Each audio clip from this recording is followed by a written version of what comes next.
rays and marginal rays. Paraxial rays and marginal rays. So what is meant by paraxial ray? Paraxial rays are the rays which travel very close to the principal axis and make small angles with it. Here, this is the paraxial rays, which is very close to the principal axis. So, the paraxial rays are the rays which travel very close to the principal axis and make small angles with it, which is make a small angle. This is small angle with it. So this is called paraxial rays. What is mean by marginal rays? Marginal rays means marginal rays are the rays which travel far away from the principal axis and make large angles with it. So this is the marginal rays, very larger distance from the principal axis. So here rays which travels far away from the principal axis and make large angles with it. Here makes very large angle with it. So this is the paraxial rays and marginal rays. The next topic is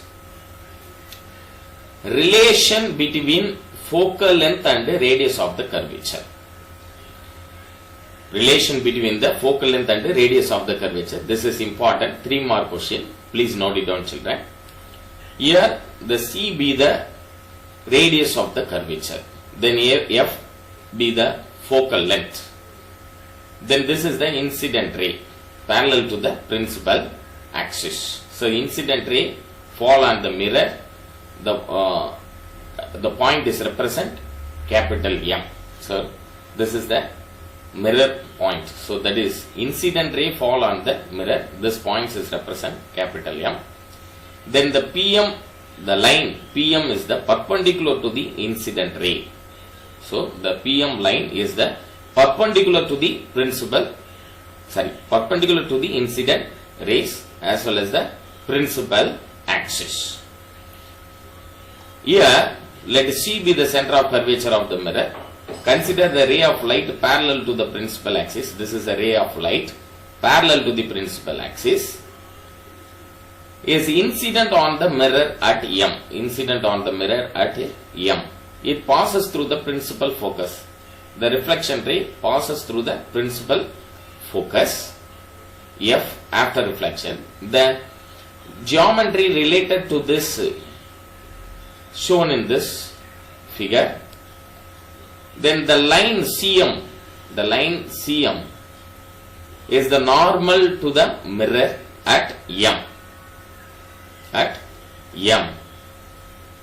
Capital M. Let I be the angle of incident. This I be the angle of incident.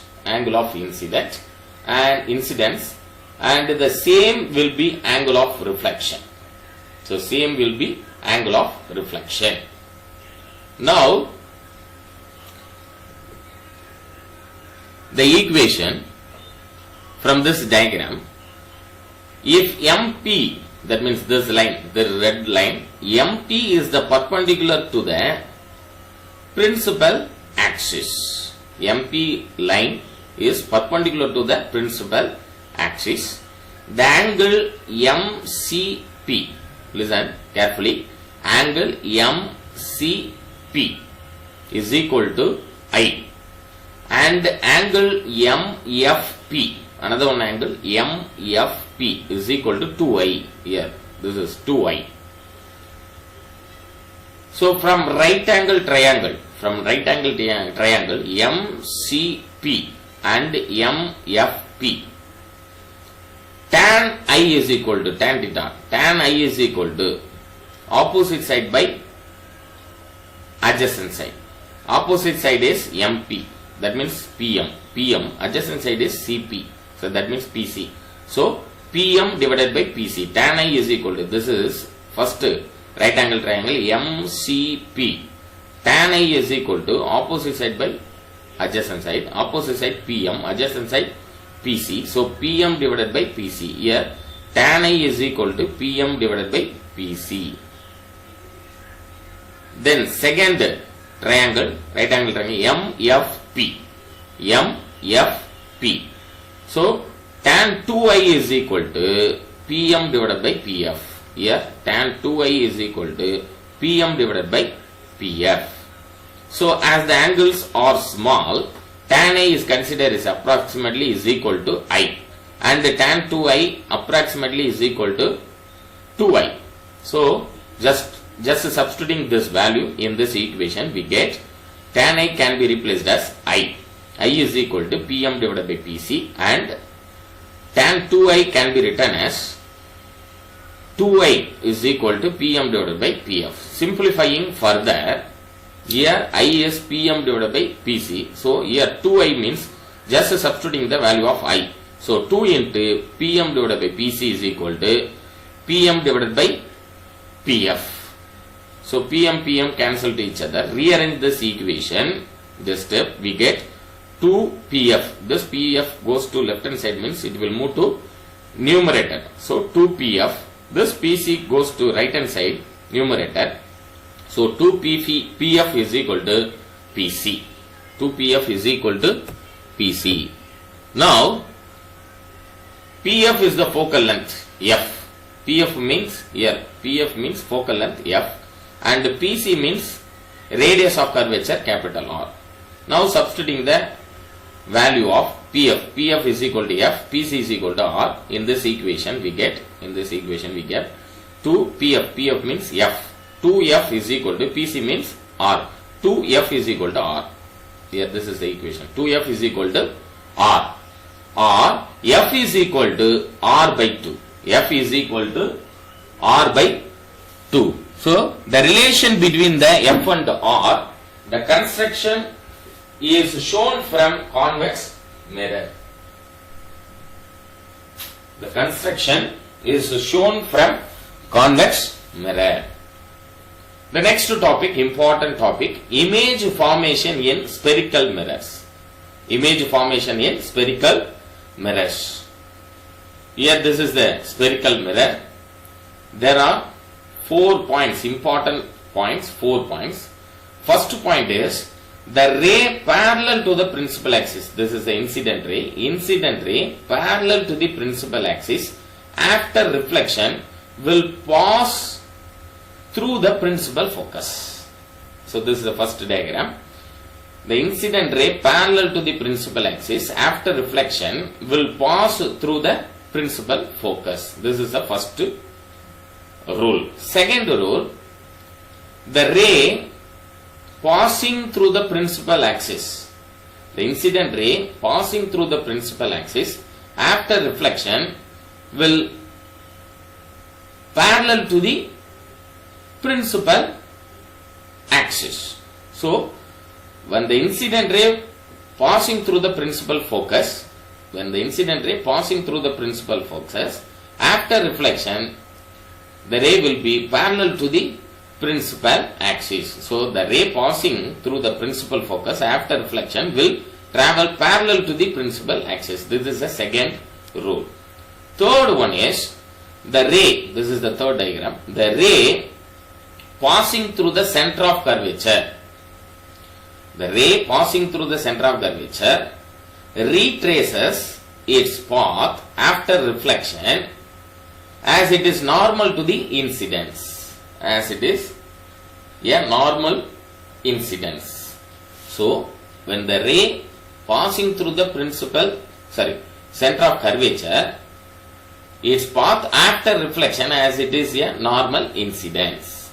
Then the fourth diagram, fourth rule is the ray falling on the pole will get reflected as per law of reflection, keeping principal axis as the normal. So when the incident ray falling on the pole, after reflection the same angle which is produced, that means the ray falling on the pole will get reflected as per law of reflection. What is the law of reflection? Angle of incidence is equal to the angle of reflection. So, the ray falling on the pole will get reflected as per law of reflection, keeping principal axis as the normal. So, this is very, very important rule, children. This points is very important for your objective type question. Then, next topic is Cartesian sign convention. So, there are 6 sign convention here. There are 6 sign convention. Incident light is taken as if it is traveling from left to right. Here, this is left to right. Incident light is taken as if it is traveling left to right. That means object on the left of the mirror. Object should be placed in the left of the mirror. Next, second point is all the distance are measured from the pole of the mirror. All the distance measured from pole of the mirror. Pole is taken as origin. So, this pole is taken as origin. So, all the distance are measured from the pole of the mirror. Pole is taken as origin. Then the third point is the distance measured to the right of the pole along the principal axis are taken as positive. So, the distance measured to the right of pole along the principal axis are taken as positive. The distance measured here, distance measured of the poles along the principal axis, distance measured to the left of pole along the principal axis are taken as negative. This is fourth point. Then fifth point, height. This is the heights measured upward direction. Here, upward perpendicular to the principal axis are taken as a positive. Here, upward perpendicular to the principal axis are taken as positive. Then the sixth point is height measured downward. Here, image downward. Height measured downwards perpendicular to the principal axis are taken as negative. So, this is very, very important point, children, for your problems as well as the objective type question. 6 important points. Cartesian sign convention. So, this is a Cartesian sign convention diagram. So, height upward positive direction. Incident light parallel to the principal axis from the left to right always. So, after reflection, the reflecting light moves from right to left. It is taken as a positive, it is taken as a negative. Height downward direction is taken as a negative. Here, right hand side of the pole, it is considered as a distance to the right hand side of the pole is considered as a positive. Distance from the left hand side of the pole is considered as a negative. So, height upward, it is represent positive. Height downward, it is represent negative. Right hand side of the pole is considered as a positive. Left hand side of the pole is considered as a negative. Now, the next topic is very, very important topic, mirror equation. This is a mirror equation. Next video, let me continue this mirror equation. Thank you.